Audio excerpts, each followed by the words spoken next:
Billy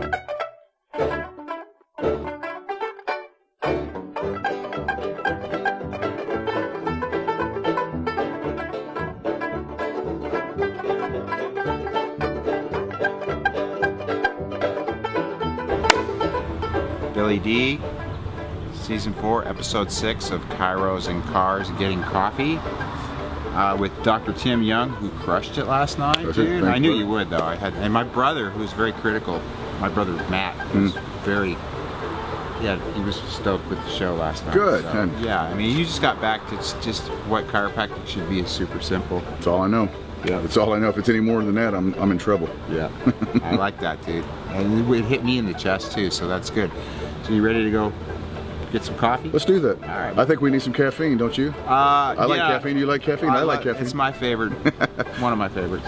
Okay. Yeah. Let's do it. All right, rock and roll. Yeah. So what? I mean, as far as we had a lot of students last night, which was great. Yeah. Love that. What would you tell the students today as far as? I'm sure you've got a lot of people in your practice. Let's talk about your practice management program. Okay. What's the name of that again? Focus Foundations. Okay. Foundations. That's good. Keep that simple too. Yeah. Do you have many students in it?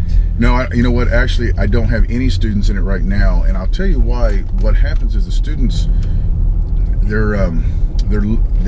they need to get basic concepts about chiropractic first, and this is more. Once you get into practice, then what do you do? Okay. But we're actually, as you say that, we're in the process of developing a whole student program that they can start 6 months before they graduate. And what I've done is, because I've been, after we've been out of practice for a long time, things kind of changed as far as opening a new office and how to deliver all that stuff. And it's been so long since I've done it. So I am actually bringing in young doctors that just opened up new practices that have, the younger in practice, to bring them in to start developing this whole new program. So that's actually in the works as we speak. Yeah. You know what? And everybody has to have again, like we talked about with CalJam and Focus. It is an extension of who we are. Right. Right. And our practices should be the exact same thing. Right. And that's one of the things with foundations that I'm teaching is, don't be me, be yourself. You've got to express who you are in your practice. I teach people. Go learn from Tim Young, go learn from Ben Lerner, go learn from everybody. Go learn from Robert Schiffman, go learn from Scott Sawyer, Mark Kine, whoever, and then just come back and take all the little bits and pieces and then come back and be you. But be the Merlot of everything you've learned.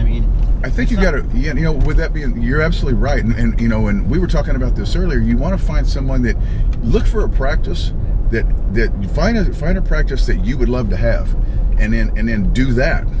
It's like if there's a practice that's seeing 10 patients a week and you're only making $1,000 a month, you probably don't want to do that. No. Or on the flip side of that, Bill, and we talked about this last night, and you and I've had this conversation. I know doctors seeing 1,000 a week, 1,000 patients a week, working 6 days a week, and they're taking home about $50,000 a year. Yeah.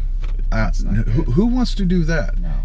And anyone that says, it's not about the money, it's just for sake of serving. Well, do that for a while and let me know how your shoulders feel at the end of that. Also, it's disrespectful to the profession. You hit the nail on the head last night. It's just like, what was the term you said? Who are you buying for? Yeah, who are you buying for? Right. Why are you doing this? And I something I left out last night that I was wanting to talk about is, I have this whole analogy now.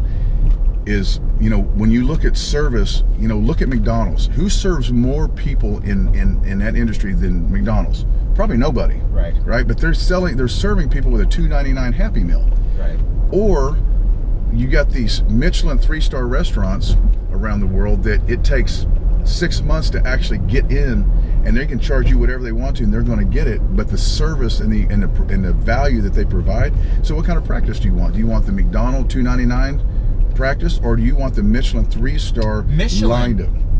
Yeah, I've never heard that before. Have you ever seen it really what is, and that's why I'm such a big believer in x-rays. Within our foundation system, my second foundation that I do a whole video and I go through 65 different x-rays, and it's just x-rays out of my office that this is what I see, this is what I'm looking at, and this is where I adjust, and this is why.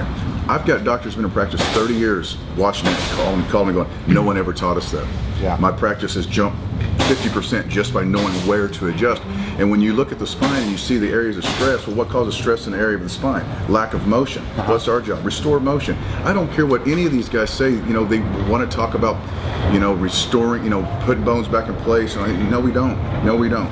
We put motion in the joint is what we do. And if you do it specifically on point with intention, then obviously it's going to improve quicker.